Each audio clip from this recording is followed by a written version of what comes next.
di dalam agama yang tidak berdasarkan dalil, tidak berdasarkan ilmu, yaitu ilmu Quran wa sunnah Rasulullah sallallahu alaihi wasallam, maka itu adalah bid'ah.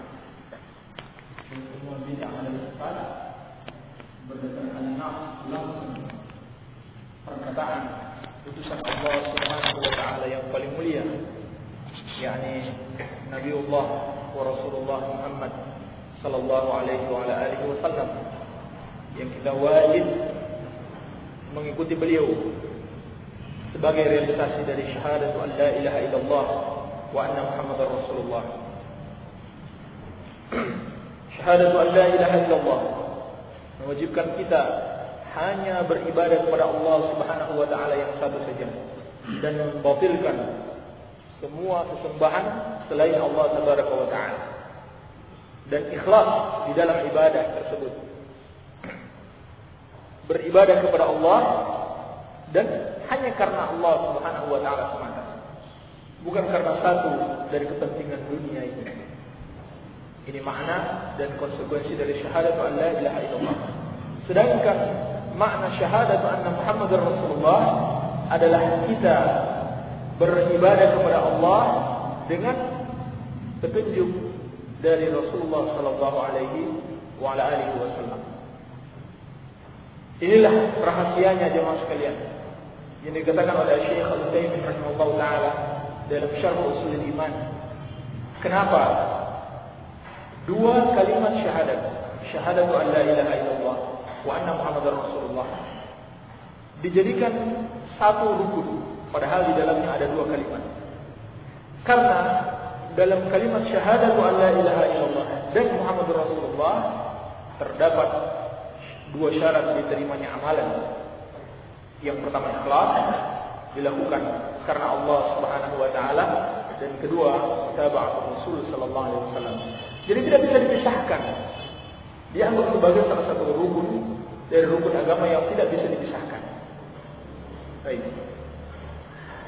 Oleh karena itu, para ulama dengan sangat tegas dalam memperingatkan dari bahayanya bid'ah di dalam agama, dan pemahaman para ulama yang benar semenjak zaman sahabat radhiyallahu taala anhum bahwa setiap bid'ah itu sesat, sebagaimana kata Abdullah bin Mas'ud radhiyallahu anhu, ittabi'u wa la tabtadi'u faqad kufitu wa kullu bid'atin dhalalah. Kata beliau radhiyallahu anhu, ittiba'lah kalian, ikutilah petunjuk Rasulullah sallallahu alaihi wasallam di dalam kalian beragama ini. Wa la tabtadi'u, dan jangan berbuat-buat bid'ah di dalam agama, mengikuti apa yang selain dari petunjuk Rasulullah sallallahu alaihi wasallam. Faqad kufitu, itu telah cukup bagi kalian. Wa kullu bid'atin dhalalah, dan beliau menjelaskan setiap bid'ah itu sesat. Setiap bid'ah itu sesat. Kita juga telah menjelaskan bahwasanya bid'ah itu bertingkat-tingkat, berjenis-jenis. Dari sisi keharamannya bisa masuk pada kategori kekufuran atau kesyirikan, atau yang lebih ringan daripada itu, wasail ila syirk, sarana kepada kesyirikan atau kefasikan secara i'tiqad, atau dosa besar maupun dosa kecil. Baik, ini yang dijelaskan para ulama kita.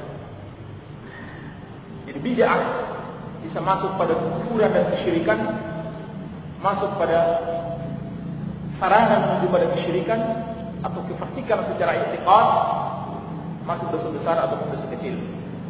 Akan tetapi jemaah sekalian, dosa kecil pun tidak boleh kita pandang remeh, karena dosa kecil itu tetap akan menjadi besar jika dilakukan terus menerus.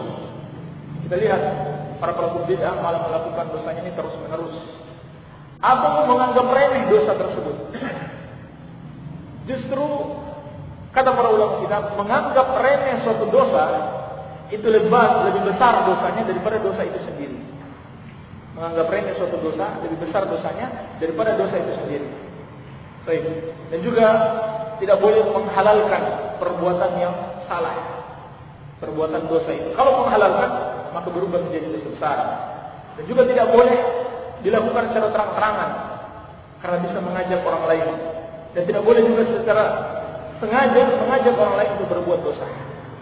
Ini semua sesungguhnya tidak bisa lepas dari bahaya bid'ah. Orang yang melakukan bid'ah senantiasa melakukan dosanya terus-menerus. Kenapa? Karena dia anggap itu kebaikan. Baik. Bahkan dia menghalalkan itu. Kalau dia tahu itu salah dan dia menghalalkan sesuatu yang telah diharamkan Allah, dia tahu itu haram, tapi dia menghalalkan, maka ini bisa masuk pada kategori kekufuran. Karena yang berhak menghalalkan dan mengharamkan hanyalah Allah Subhanahu wa taala. Baik. Itulah sebabnya kata Sufyan Ats-Tsauri rahimahullahu taala, al-bid'atu ahabbu ila iblis min al-ma'siyah. Al-ma'siyah yutabu minha wal bid'atu la yutabu minha. Kata Sufyan Ats-Tsauri rahimahullahu taala, bid'ah itu lebih dicintai iblis daripada maksiat. Bid'ah lebih dicintai iblis daripada maksiat. Kenapa? Karena maksiat lebih bisa diharapkan orang bertobat darinya. Sedangkan bid'ah susah diharapkan orang itu bertobat dari bid'ah.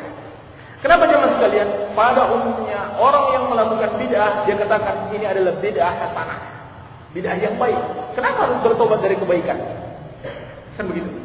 Kalau orang yang berbuat maksiat, pada umumnya tahu benar memang yang dilakukan itu salah.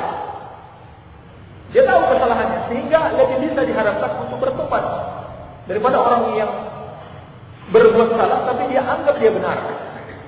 Ini namanya kebodohan kuadrat. Sudah berbuat salah tapi dia tidak tahu dirinya salah, malah sebaliknya dia anggap dirinya benar. Ini yang dikatakan Allah Subhanahu wa taala, "Faman zuyyina lahu su'u 'amalihi fara'ahu hasanan." Seperti orang yang dihiasi oleh syaitan amalan keburukannya, sehingga keburukan itu dilihat sebagai kebaikan. Karena penghiasan dan penipuan yang dilakukan oleh syaitan. Dan orang-orang ini menyangka mereka berbuat kebaikan. Mereka menyangka berbuat kebaikan, padahal dalam pandangan Allah adalah kesesatan. Dan mereka lah sesungguhnya orang-orang yang paling merugi. Sebagaimana kata Allah Subhanahu wa taala, "Hal nunabbi'ukum bil akhsarina a'mala alladziina dhalla sa'yuhum fil hayatid dunya wa hum yahsabuna annahum yuhsinuna sun'ah." Maukah kalian aku kabarkan tentang orang-orang yang paling merugi amalannya di muka bumi ini, yaitu mereka yang telah sesat amalannya. Telah sesat karena dua hal: menyimpang dari tauhid atau menyimpang dari sunnah Rasulullah sallallahu alaihi wasallam. Tetapi mereka menyangka mereka sedang melakukan kebaikan. Ini orang yang paling merugi di dunia ini. Dia sangka amalannya benar, dia sangka amalannya baik, sehingga dia terus-menerus melakukan amalan tersebut. Padahal dalam pandangan Allah amalannya telah sesat. Inilah orang yang paling merugi. Capek-capek beramal, tapi dia tidak mendapatkan apa-apa. Amilatun nasibah tasla naran hamiyah. Mungkin saja ada orang yang sampai capek beramal, hasilnya neraka. Amilatun nasibah tasla naran hamiyah. Itulah sebabnya kata Abdullah bin Mas'ud, kullu kam min muridin khair lan yusibahu. Berapa banyak orang yang niatnya mencari kebaikan, beramal kebaikan, tapi dia tidak dapatkan kebaikan itu. Disebabkan apa? Mendapatkan kebaikan tidak sekedar niat yang baik, niat yang ikhlas, tapi harus juga mengikuti petunjuk Rasulullah SAW. Sehingga salah besar kalau ada ungkapan yang pentingkan niatnya, yang penting nawaitunya. Tidak cukup hanya nawaitunya, harus dengan cara yang benar, yaitu mengikuti petunjuk Rasulullah SAW. Baik. Oleh karena itu jemaah sekalian, pada kesempatan ini insyaallah kita tambahkan beberapa penjelasan yang berhubungan dengan permasalahan bid'ah ini, sehingga dengannya insyaallah akan semakin jelas masalah bid'ah ini. Yang pertama, qawaid ma'rifatil bid'ah. Kaidah-kaidah di dalam mengenal perbuatan bid'ah. Baik. Ada kaidah ijmaliyah dan ada kaidah tafsiliyah. Kaidah yang global dan ada kaidah yang dirinci. Adapun kaidah globalnya, al-aslu fil ibadati al-man'u. Hukum asal dari amalan-amalan ibadah atau amalan-amalan agama secara umum adalah al-man'u, terlarang. Terlarang. Hukum asal melakukan ibadah itu terlarang, tidak boleh beribadah. Kecuali ada petunjuknya dari Rasulullah sallallahu alaihi wasallam. Ada petunjuknya dari Rasulullah sallallahu alaihi wasallam. Berdasarkan hadis, "Man 'amila 'amalan laisa 'alaihi amruna fa huwa raddun." Barang siapa yang mengerjakan satu amalan yang tidak kami perintahkan padanya, maka amalan itu tertolak. Ini dalam masalah agama. Sebaliknya, dalam masalah duniawi, dalam perkara-perkara dunia, maka hukum asalnya boleh-boleh saja, mubah. Kecuali ada dalil yang melarang. Kecuali ada dalil yang melarang. Jangan dibalik. Umat Islam kebanyakan terbalik. Inovasi tiada henti di dalam masalah agama. Di dalam masalah dunia terbelakang. Baik.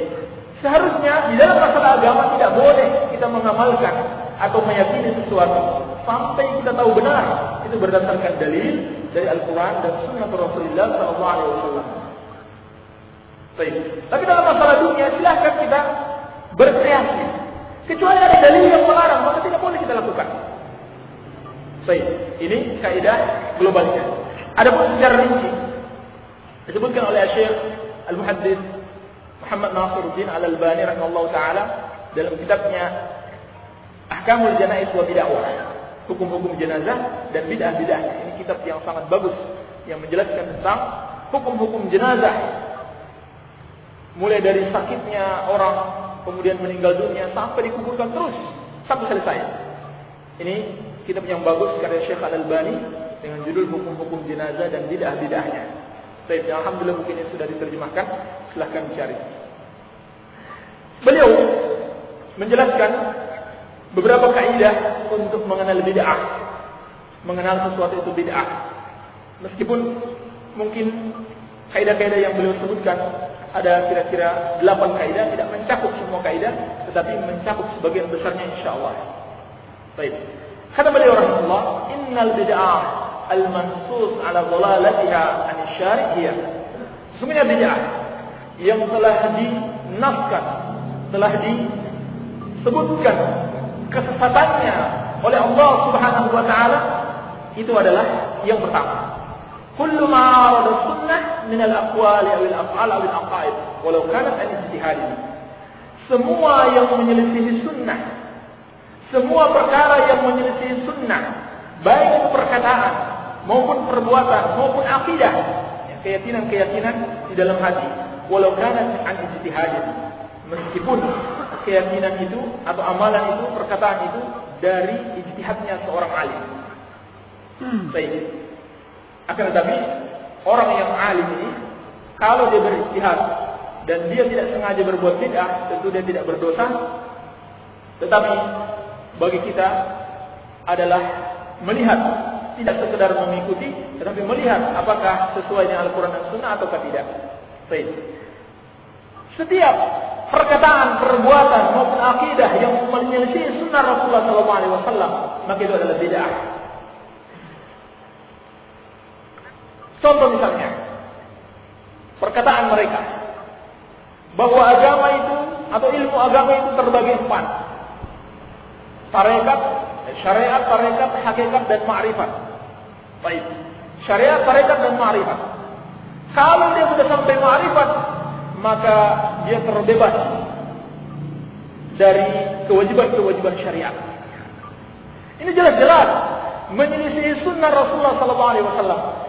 Siapa di antara para sahabat ataupun Rasulullah SAW sendiri yang pernah mengatakan demikian, atau pernah merasa terbebas dari beban-beban syariat sehingga tidak perlu sholat lagi, tidak perlu puasa lagi karena sudah sampai tingkatan tertentu di dalam agamanya?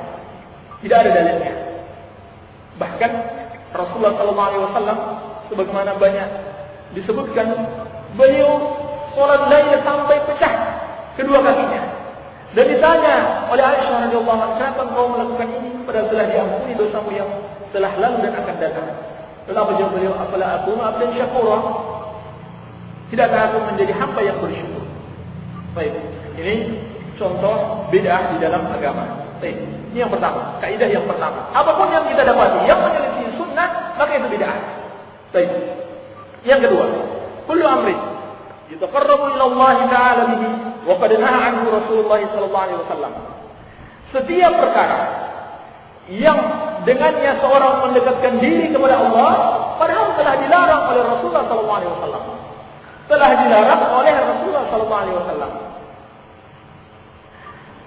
Contoh misalnya siam dahar, berpuasa secara terus-menerus setiap hari, tidak pernah berbuka. Ini telah dilarang oleh Rasulullah SAW, meskipun dia berbuka pada hari-hari yang dilarang, seperti hari-hari Aid atau hari-hari Tasyrik. Baik, ini termasuk bid'ah. Kemudian juga dilarang oleh Rasulullah SAW mengkhususkan hari Jumat maupun malamnya untuk puasa atau qiyamul lail. Dilarang oleh Rasulullah SAW mengkhususkan hari Jumat ini. Kalau sudah jelas dilarang oleh Rasulullah SAW lalu dikerjakan, maka ini adalah bid'ah di dalam agama. Ini kaidahnya. Baik. Begitu pula yang disebutkan oleh Jabir bin Abdullah radhiyallahu anhu dalam riwayat yang sahih tentang larangan Rasulullah SAW untuk meratapi mayit. Nah, termasuk kategori meratapi mayit yang disepakati oleh para sahabat. Kata Jabir bin Abdullah, "Kunna na'uddu ala ahdi Rasulullah sallallahu alaihi wasallam al-ijtima' inda ahli al-mayyit wa sana'ahum lit-ta'am min an-niyah." Kata Jabir bin Abdullah, kami, siapa kami sini? Rasulullah dan para sahabatnya. Kami pada zaman Rasulullah sallallahu alaihi wasallam menganggap kumpul-kumpul di rumah orang yang meninggal dunia. Ba'da dafnihi, sebutkan oleh riwayat lain, setelah dia dikuburkan. Kemudian makan-makan di situ, itu termasuk kategori niyah, termasuk kategori meratapi mayit. Dan dalam mazhab Syafi'i, dalam kitab-kitab mazhab Syafi'i, perkara ini termasuk bid'ah yang diharamkan di dalam syariat Allah Subhanahu wa taala. Ya, tidak benar kalau mereka mengatakan ini mazhab Syafi'i, justru dilarang di dalam mazhab Syafi'i. Dan yang lebih penting dari itu, dilarang oleh Rasulullah SAW berdasarkan ijma' para sahabat. Baik. Jadi setiap perkara yang telah dilarang oleh Rasulullah SAW kemudian dilakukan dengan niat beribadah kepada Allah, maka ini termasuk bid'ah. Baik. Masuk juga di dalamnya semua perbuatan maksiat yang telah dilarang oleh Rasulullah SAW dan dipergunakan untuk beribadah, seperti nyanyian-nyanyian dan alat musik.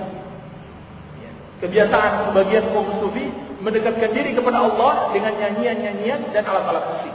Ini telah dilarang oleh Rasulullah SAW dalam hadis Abu Malik Al-Asy'ari yang diriwayatkan oleh Imam Bukhari dan Imam Abu Daud.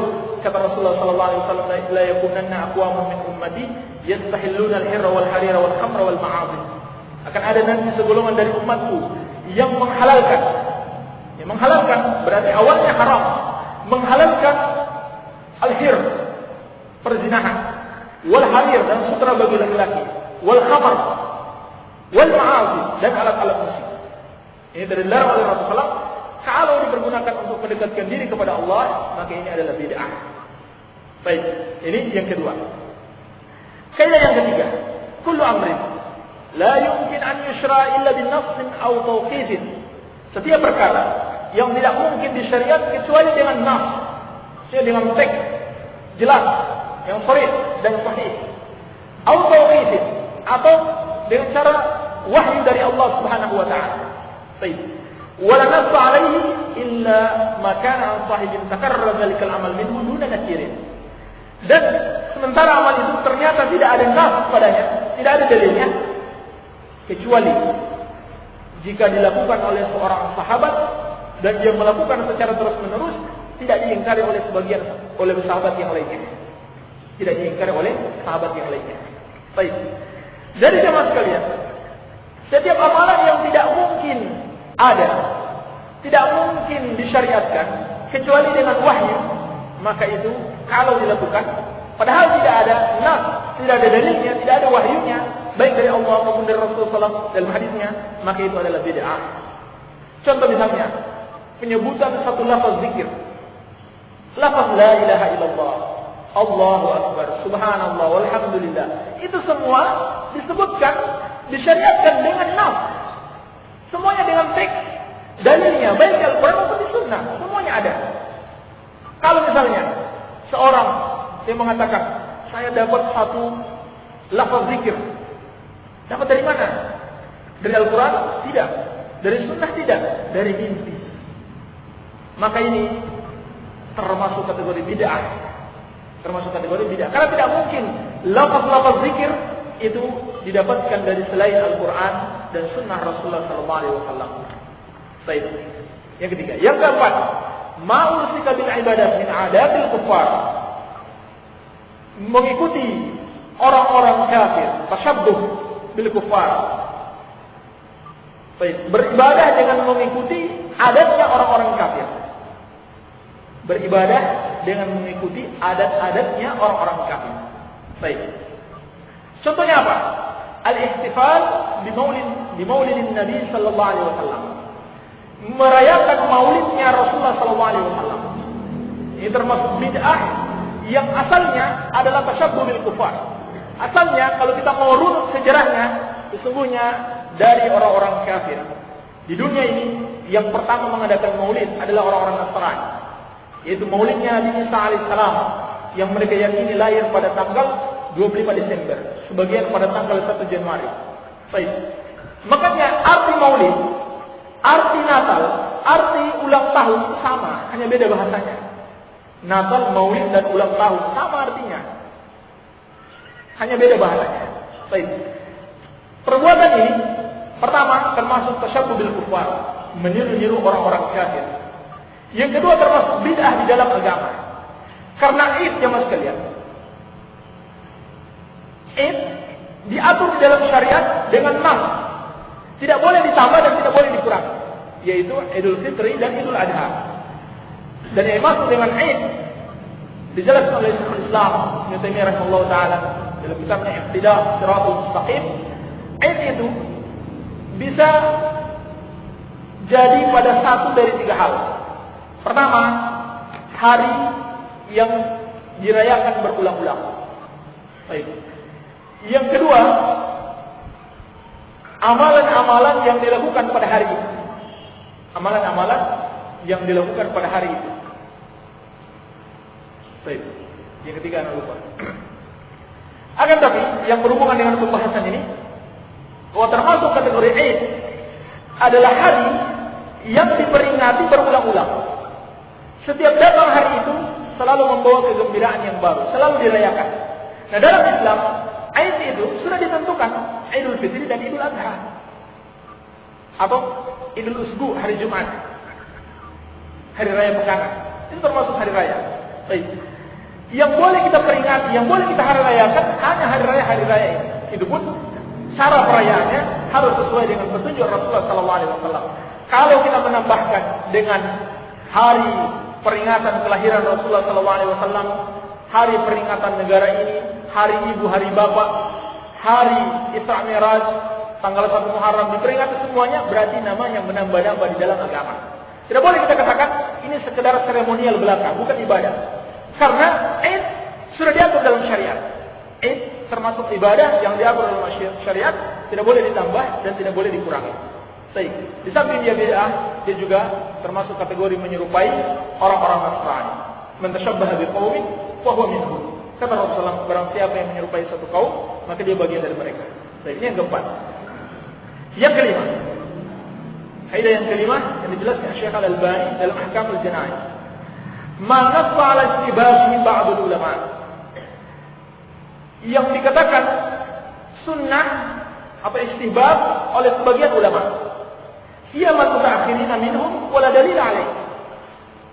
Lebih-lebih lagi para ulama al-mutaakhirin, para ulama-ulama yang belakangan ini, bukan para ulama salaf, wala dalil alaih, padahal tidak ada dalil atasnya. Contoh dalam hal ini at-talaffuz bin niyyah, melafazkan niat di dalam salat. Melafazkan niat di dalam salat. Dari mana? Dari mana ibadah ini didapatkan? Melafazkan niat di dalam salat. Baik. Seperti ucapan usolli fardal maghrib 3 rakaat dan seterusnya, atau nawaitul wudu'a, nawaitul ghusla dan seterusnya. Ucapan-ucapan ini pertama tidak dari Rasulullah SAW, tidak dari hadis yang sahih, tidak juga dari hadis yang dhaif, bahkan hadis palsu sekalipun tidak ada. Tidak ada yang menjelaskan tentang syariatnya lafaz niat. Baik. Karena niat itu tempatnya di hati, bukan di lisan. Apakah dari para sahabat? Tidak juga. Apakah dari para imam, Al-Imam Malik, Al-Imam Abu Hanifah, Al-Imam Syafi'i, Imam Ahmad juga tidak ada. Lalu dari mana? Ternyata disebutkan oleh salah seorang ulama dari kalangan mazhab Syafi'iyah yang bernama Abu Abdillah Az-Zubairi. Abu Abdillah Az-Zubairi, dan beliau ini disebabkan kesalahan di dalam memahami perkataan Al-Imam Syafi'i. Baik. Kurang lebihnya kata Imam Syafi'i, adapun salat tidak seperti haji. Salat itu harus dimulai dengan melafazkan. Padahal yang dimaksud dengan lafaz kata para Imam Nawawi, ulama Syafi'i juga yang membantah Abu Abdillah Az-Zubairi, bersama ulama Syafi'i. Yang dimaksud dengan lafaz yang dimaksudkan oleh Imam Syafi'i adalah lafaz takbir, Allahu Akbar. Berdasarkan sabda Rasulullah SAW, miftahus salati tahur, wa tahrimuha takbir, wa tahliluha taslim. Kunci pembuka salat itu adalah bersuci. Pengharamnya adalah takbir dan penghalalnya adalah salam. Baik. Begitu pula Rasulullah SAW mengatakan, "Idza qumta ila salati, idza qumta ila salati fatawat, idza qumta ila salati." Atau maknanya kata Rasulullah, kalau kamu mau salat maka berwudulah. Fakabir. Kemudian bertakbirlah. Di sini tidak ada Rasulullah perintahkan untuk melafazkan niat, tapi langsung melafazkan takbir. Allah Akbar. Karena niat itu tempatnya di hati. Baik. Ini contoh bid'ah. Yang keenam, kaidah yang keenam. Wa kullu bid'ah wa kullu ibadah lam ta'ti kayfiyatuha illa fi haditsin dha'if aw mawdu'. Setiap ibadah yang tidak datang tata caranya ataupun dalilannya kecuali dari hadis dhaif atau hadis palsu, maka ini semua adalah bid'ah. Ya. Jika ibadah ataupun keyakinan dalam hati didapatkan dari hadis dhaif atau hadis palsu. Baik. Contoh keyakinan dalam hati atau hadis palsu, man arafa nafsa faqad arafa rabbah.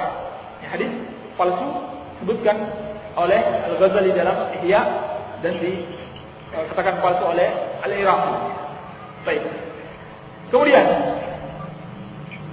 contoh yang lain seperti hadis, barang siapa memasuki kuburan dan membaca surat Yasin, maka dia mendapatkan ini dan itu. Hadis ini kata Syekh Al-Albani, isnaduhu halik, sanadnya binasa. Ya, hadis palsu disebutkan dalam Ahkamul Janaiz. Baik. Bid'ah ini banyak bertebaran. Ya, masuk kuburan membaca Al-Quran di situ, yang dibaca surat Yasin. Baik. Dan membaca Quran itu sendiri telah dilarang oleh Rasulullah SAW. Jadi untuk melihat bid'ahnya membaca surat Yasin didapat dari dua kaidah. Kaidah yang kita sebutkan tadi, yaitu menyelisih sunnah. Dilarang oleh Rasulullah SAW membaca Quran di masjid. Kaidah yang kedua ditetapkan dari hadis yang palsu. Rasulullah SAW melarang membaca Al-Quran di masjid. Dalam hadis yang sahih, membaca Al-Quran di kuburan. Dalam hadis yang sahih kata beliau, la taj'alu buyutakum maqabir. Iqra'u surat Al-Baqarah. Fa inna syaitana la taj'alu buyutakum maqabir. Fa inna syaitana yafirru min al-bait alladhi tuqra'u fihi surat Al-Baqarah. Kata Rasulullah, jangan kalian jadikan rumah-rumah kalian seperti kuburan. Bacalah Al-Quran di dalamnya, karena sesungguhnya syaitan itu lari dari rumah yang dibacakan surat Al-Baqarah. Kata Rasulullah, jangan jadikan rumah-rumah seperti kuburan. Lalu beliau perintahkan baca Al-Quran di situ supaya tidak jadi seperti kuburan. Maksudnya di kuburan dilarang membaca Al-Quran. Baik, ini contoh bid'ahnya. Yang ketujuh, al-ghulu fil ibadah. Berlebihan di dalam ibadah. Berlebihan di dalam ibadah. Bagaimana sudah kita jelaskan, yang diinginkan Allah Subhanahu wa taala sesungguhnya ibadah yang terbaik, bukan yang terbanyak. Bukan yang terbanyak. Oleh karena itu, kata para ulama kita, iktisadun fi sunnah khairun min ijtihadin fi bid'ah. Sederhana di dalam sunnah. Sederhana di dalam sunnah itu lebih baik, tetapi bersungguh-sungguh di dalam bid'ah. Bersungguh-sungguh dalam bid'ah. Dan Rasulullah telah mengingatkan dalam hadis yang diriwayatkan oleh Imam An-Nasai dan Imam Ibnu Majah dan Ahmad, kata beliau sallallahu alaihi wasallam, "Iyyakum wal ghulu fa inna mahalaka man kana qablakum bil ghulu fid din. Hati-hatilah kalian dari berlebih-lebihan di dalam agama. Karena sesungguhnya yang membinasakan orang-orang sebelum kalian adalah berlebih-lebihan di dalam agama. Baik. Contoh berlebih-lebihan di dalam agama yang sampai memberatkan diri, yaitu membaca zikir-zikir atau surat-surat tertentu sampai jumlah yang begitu banyak, ya, ribuan kali dan seterusnya. Ini memberat-beratkan diri. Baik, banyak saja semampunya. Baik. Begitu juga al-ghulu, berlebih-lebihan di dalam memuji dan mengagungkan Rasulullah sallallahu alaihi wasallam. Kata beliau, "Inna ma ana 'abdun, faqulu 'Abdullahi wa rasuluh." Aku ini hanyalah hamba, maka katakanlah aku adalah hamba dan rasulnya. Ya. Tidak boleh berlebih-lebihan di dalam hak Rasulullah sallallahu alaihi wasallam. Sampai ketika mereka berlebih-lebihan di dalam memuji Rasulullah sallallahu alaihi wasallam, mengangkat pujian-pujian itu sampai Rasulullah SAW diangkat ke derajat yang tidak semestinya, yaitu derajat uluhiyah, derajat penyembahan. Di antara manusia ada yang sampai berdoa kepada Rasulullah sallallahu alaihi wasallam. Berarti bid'ah ini bisa mengantarkan kepada kekufuran, mengantarkan kepada kesyirikan. Baik. Dan contohnya di dalam syair-syair Barzanji, buku yang antum lihat biasanya dicetak dengan sampul warna hijau. Ya, kemudian tertulis judulnya Majmu'atul Maulid.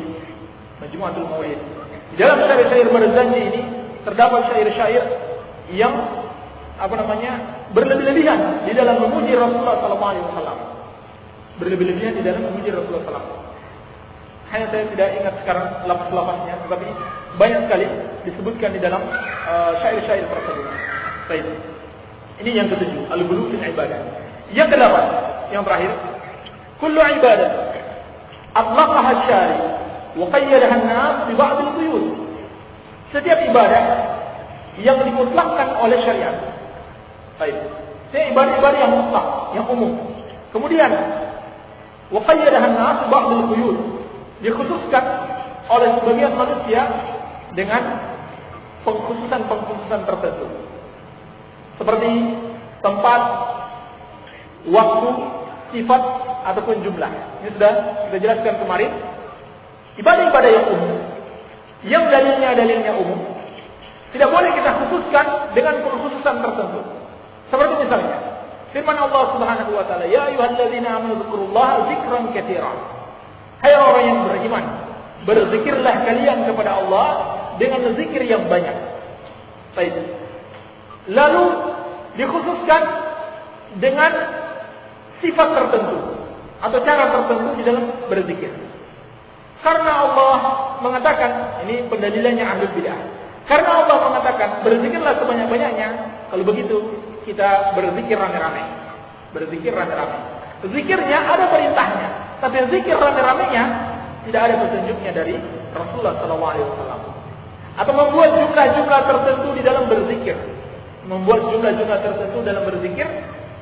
100 kali, 200, 300, 1000, 10.000, yang jumlah-jumlah itu tidak berdasarkan dalil dari Al-Quran maupun dari Sunnah Rasulullah SAW. Adapun kalau jumlahnya memang berdasarkan dalil, seperti misalnya baca Subhanallah 33 kali, Alhamdulillah 33 kali, Allahu Akbar 33 kali di hadis salat, itu maka bukan termasuk bid'ah. Tetapi kalau jumlah yang ditentukan sendiri, maka ini masuk kategori bid'ah.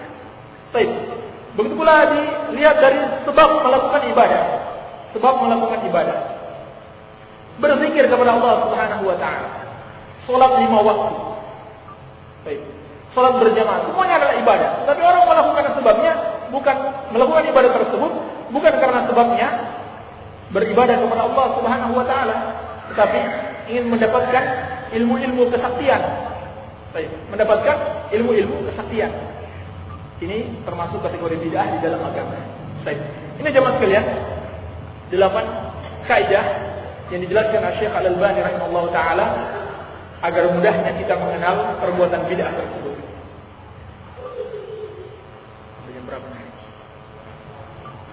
11. Berarti tinggal 10 menit. Hah? 10 menit lagi. Baik. Kemudian jemaah sekalian,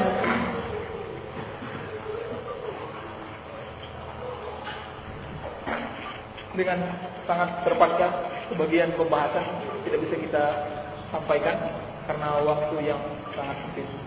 Insyaallah di lain kesempatan kita bisa bahas. Baik. Pembahasan yang terakhir, kita akan menyebutkan beberapa bahayanya perbuatan bid'ah sebagai peringatan dan tahdzir kepada umat agar menjauhi perbuatan bid'ah ini disebabkan bahaya-bahayanya yang sangat besar. Kita sebutkan secara ringkas insyaallah. Yang pertama, bid'ah adalah syarrul umur, seburuk-buruk perkara. Bagaimana kata Rasulullah sallallahu alaihi wasallam dari Jabir dalam riwayat Muslim dalam khutbahnya, "Fa inna khairal hadits kitabullah wa khairal hadi hadi Muhammad sallallahu alaihi wasallam wa syarrul umuri muhdatsatuha wa kullu bid'atin dhalalah." Kata Rasulullah, sesungguhnya sebaik-baik perkataan adalah kitab Allah, dan sebaik-baik petunjuk adalah petunjuk Rasulullah sallallahu alaihi wasallam, dan seburuk-buruk perkara adalah perkara baru dalam agama atau bid'ah, dan setiap bid'ah itu sesat. Apakah setelah kita tahu ini adalah seburuk-buruk perkara, kita masih bertahan dengan bid'ah ini? Setelah kita dinasihat untuk meninggalkan bid'ah, sungguh tidak akan dilakukan oleh orang yang berakal. Yang kedua, amalannya tertolak.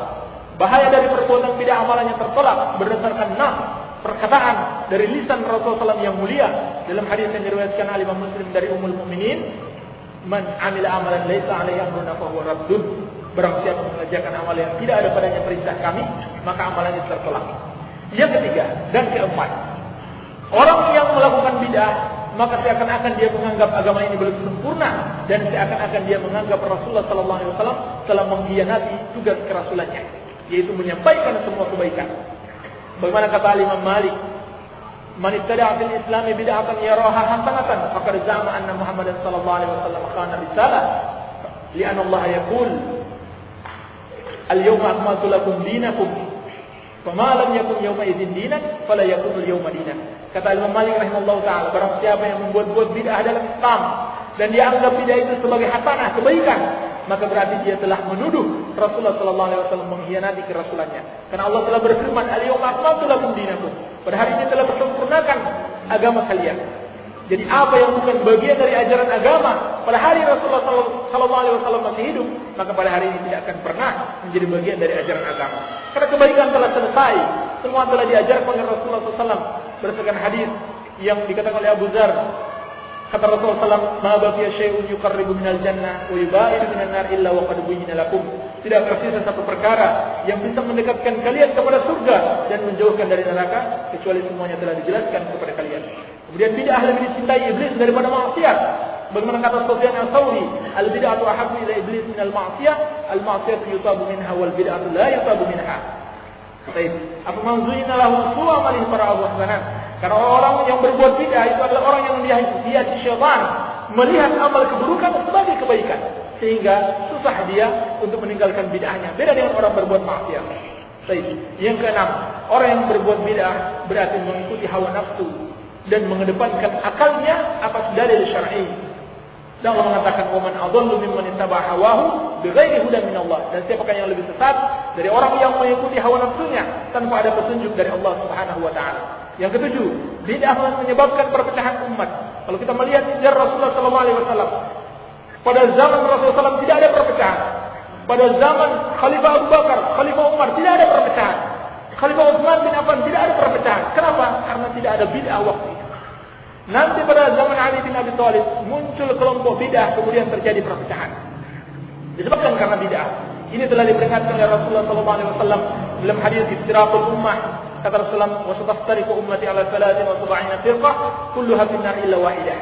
Setiap umatku ini akan berpecah menjadi 73 golongan, semuanya di neraka kecuali satu. Beliau ditanya, "Siapa yang satu itu ya Rasulullah?" "Maka ala mithli ma ana alaihi al-yawma wa ashabi." Yaitu yang mengikuti aku sebagaimana hari ini dan para sahabat. Mengikuti sunnah Rasulullah sallallahu alaihi wasallam dan para sahabatnya. Berarti bid'ah adalah perpecahan di dalam agama yang membuat agama ini umat Islam terpecah belah. Baik. Yang kedelapan, bid'ah itu mematikan sunnah. Setiap kali satu bid'ah itu muncul, maka mati bersamanya satu sunnah. Demikian pula kaum sekalian, dengan kita menghidupkan sunnah di dalam diri kita, maka mati bersamanya satu bid'ah. Baik. Yang ke-9, bid'ah itu memberatkan agama. Yang ke-10, Allah Subhanahu wa taala tidak akan menerima tobatnya ahli bid'ah sampai dia meninggalkan bid'ahnya. Dalam hadis yang diriwayatkan Imam Ibnu Abi Asim di dalam Sunnah dengan sanad yang sahih, kata Rasulullah, "Fa inna Allah hajaba taubah an kulli sahibi bid'atin hatta yada'a bid'atahu." Allah Subhanahu wa taala menutup taubatnya setiap pelaku bid'ah sampai dia meninggalkan bid'ahnya. Maknanya di sini kata para ulama, la yuwaffaq ila taubah. Orang yang melakukan bid'ah tidak akan diberikan taufik kepada taubat. Karena demikian jemaah sekalian, dia menganggap dia melakukan kebaikan. Bagaimana bisa dia meninggalkan bid'ah, meninggalkan kebaikan yang dia yakini? Ini yang dikatakan Allah, hal nabiyukum bil akhsarina amala. Kalian aku kabarkan dengan orang-orang yang paling merugi amalannya, alladzina dhalla sa'yuhum fil hayatid dunya wa hum yahsabuna annahum yuhsinuna sun'a.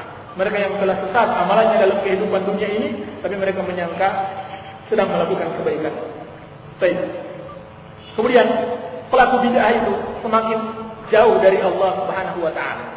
Beribadah dengan bid'ah bukan semakin dekat kepada Allah, malah semakin jauh.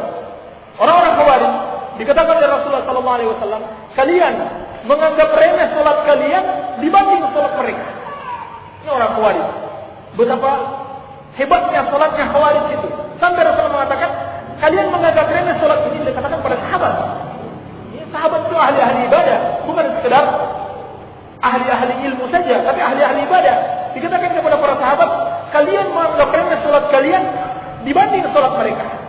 Subhanallah, hebat sekali ibadahnya. Dan apa kata Rasulullah? Yamrukuna minad-din kama yamruku sahm minar ramiyah. Mereka lepas dari agama ini bagaikan lepasnya anak panah itu tidak kena pada sasarannya. Baik, demikian seorang mendekatkan diri kepada Allah dengan bid'ah bukan menambah semakin dekatnya, malah semakin jauh. Kemudian orang yang mengajak kepada bid'ah, maka dia menanggung kesesatannya dan kesesatan pengikutnya. Baik dia mengajak dengan lisannya maupun dengan amalannya yang diikuti. Apalagi kalau dia seorang alim, dia sebagai tokoh masyarakat di situ, dia berbuat bid'ah kemudian diikuti oleh masyarakatnya. Kata Rasulullah SAW, "Man da'a ila dhalalah, fakana lahu minal itsmi mithlu athami man tabi'ahu, la yanqusu dzalika min athamihim syai'an." Kata Rasulullah, barang siapa yang mengajak pada kesesatan. Kata Rasulullah, setiap bid'ah itu sesat. Maka barang siapa yang mengajak pada kesesatan, maka dia mendapatkan dosanya dan dosa orang-orang yang mengikutinya, tanpa mengurangi dosa orang-orang yang mengikutinya tersebut. Baik. Kemudian jemaah sekalian, orang yang mengajak kepada bid'ah berarti dia berdusta atas agama Allah Subhanahu wa taala. Dia mengatakan ini ajaran agama, padahal tidak berasal dari Allah. Kalau ajaran agama berarti ajaran Allah. Kalau ternyata bukan dari Allah Subhanahu wa taala, berarti dia berdusta atas Allah Subhanahu wa taala, dan ini termasuk dosa yang sangat besar. Yang terakhir dari bahaya bid'ah, al-ib'ad wa tardu an haudin Nabi sallallahu alaihi wasallam, akan dijauhkan dan diusir dari telaganya Rasulullah sallallahu alaihi wasallam. Dari telaganya Rasulullah sallallahu alaihi wasallam di akhirat kelak. Pada hari kiamat jemaah sekalian, kata Rasulullah sallallahu dalam hadis yang sahih diriwayatkan oleh Imam Al-Bukhari dan Muslim, "Inni faratukum 'alal haud." Sungguhnya aku menunggu kalian di telaga. Telaga ini yang dikatakan Allah Subhanahu wa taala, "Inna a'tainakal kautsar." Sungguhnya kami telah memberikan kepadamu al-kautsar. Baik. Kata Rasulullah, sungguhnya aku menunggu kalian di telaga. Man marra alayya syaribah. Barang siapa yang melewati aku maka dia akan meminumnya. Wa man syariba lam yatma abadan. Dan barang siapa yang meminumnya dia tidak akan pernah merasa haus selama-lamanya. La yaridanna alayya aqwamun a'rifuhum wa ya'rifuni. Lalu datanglah kepada aku beberapa kaum. Aku mengenal mereka dan mereka pun mengenal aku. Tsumma yuhalu baini wa bainahum. Kemudian dihalangi antara aku dengan mereka. Fa'qul innahum ummati. Maka aku mengatakan, kata Rasulullah, sesungguhnya mereka adalah umatku. Kenapa dihalangi? Fa yuqal innaka la tadri ma ahdatsu ba'daka. Lalu dikatakan kepada Rasulullah, sesungguhnya engkau tidak tahu apa yang mereka ada-adakan sepeninggalmu. Apa yang mereka ada-adakan sepeninggalmu. Dan ini masuk juga dalam kategori bid'ah maupun maksiat. Maksiat yang baru yang diada-adakan ataupun bid'ah di dalam agama. Baik. Lalu kata Rasulullah, fa'aqul suhkan liman ghayyara ba'di.